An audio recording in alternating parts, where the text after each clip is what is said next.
Have you ever uploaded a video to YouTube, one you poured your heart into, only to see it, well, not really go anywhere? While another video on the same topic just blows up, it is not random, and it's definitely not just luck. Today, we're going to pull back the curtain on how to make videos that really capture attention. So, what is the secret? Why do some videos just work? It's a question every creator asks. And the good news is, the answer isn't about buying a more expensive camera. It's about having a smarter creative process. Every single decision you make, from the script to the sound, it all adds up. So here's our game plan. We've got 5 key stages. We're starting with the absolute foundation, the story and the script. Then, we'll get into filming secrets, visual storytelling in the edit, the power of sound, and finally, how to put it all together to win on YouTube. Okay, first things first. Before you even think about hitting that record button, we need to talk about the blueprint, and that's your story. You could have the fanciest gear in the world, but if your story's weak, the whole thing just falls apart. This is where great videos are truly made. So how do you actually build a story that connects? Well, a great trick is to think like a documentary filmmaker. Who are the characters in your video, even if it's just you?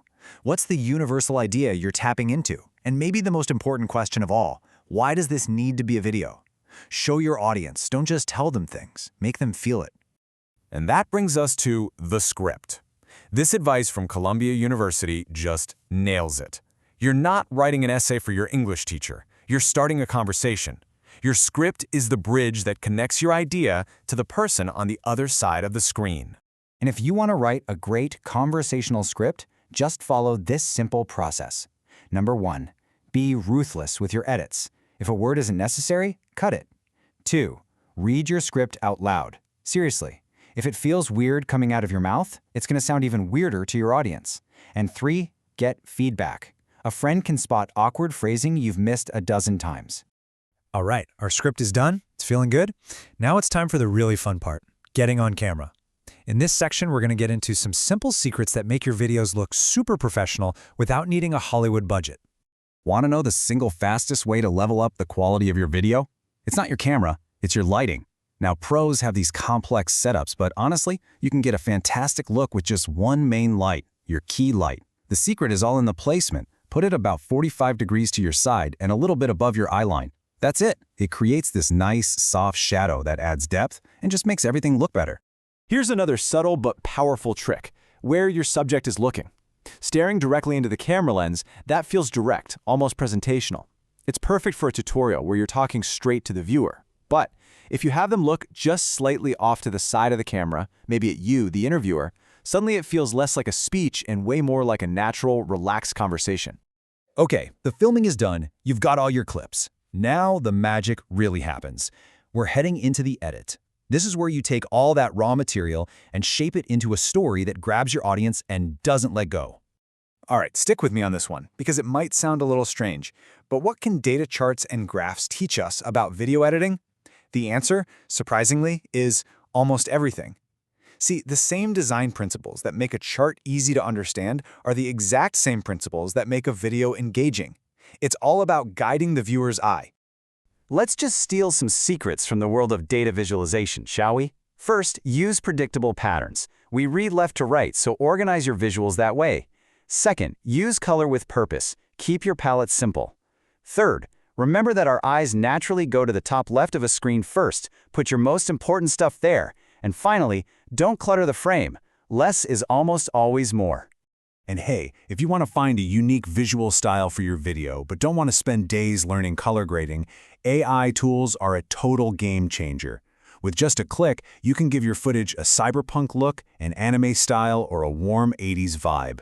It's an incredible way to give your videos a memorable personality, fast.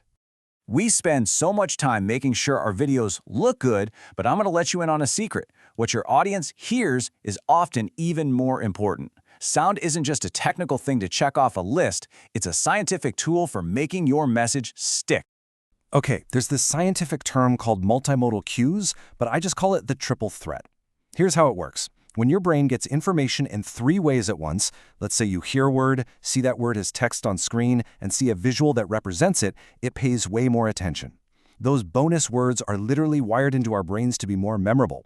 So match what you say with what you show. This graph is a perfect visual for what we're talking about.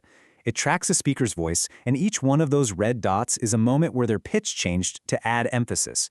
When you line up those audio spikes with important text or visuals on screen, you're creating those bonus words. You're basically hacking your viewer's brain to remember your key points. It's awesome.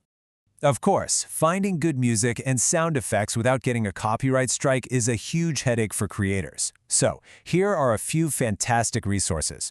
You've got subscription services like Epidemic Sound that are built for YouTubers, and also amazing free sites like Pexels and Pixabay for stock images and video. These tools are lifesavers. Okay, we've got our story. We've shot it beautifully. We've edited it to keep people engaged, and our sound is on point. Now for the final piece of the puzzle, making it all work on YouTube. This is where we bring it all home. First things first. Before we can win on YouTube, we have to make sure we don't get kicked off the platform. A copyright strike can absolutely destroy your channel's momentum. And the triggers are usually simple mistakes, using a song you don't have the license for, even for a few seconds, or grabbing a funny movie clip or a meme. The rule is simple. If you didn't create it or get permission to use it, just don't. This next one seems so basic, but people mess it up all the time. The shape of your video matters a lot. For a standard YouTube video, that classic horizontal 16:9 is still king. But if you're making a YouTube short, you have to go vertical, 9:16. It fills up the whole phone screen and is way more immersive. You gotta meet your audience where they are. Look, we all know being a creator can feel like you're on a content treadmill. If you're feeling overwhelmed, just know that AI is making things so much easier. There are tools now that can take a simple idea and generate video clips, subtitles, even voiceovers. It's not about replacing you, it's about handling the tedious stuff so you can focus on the story. And that really brings us to the core message of this whole thing. This quote from Venetia Darby says it all. It's about spending less time fighting with the technology and more time creating stories that actually connect with people. All the tools and tricks we've talked about, they're just there to serve that one goal, connection. So now you have it, the blueprint. From the first word of your script to the final upload, you have the tools to make videos that don't just get lost in the noise, but actually make an impact. The only question left is, what story are you going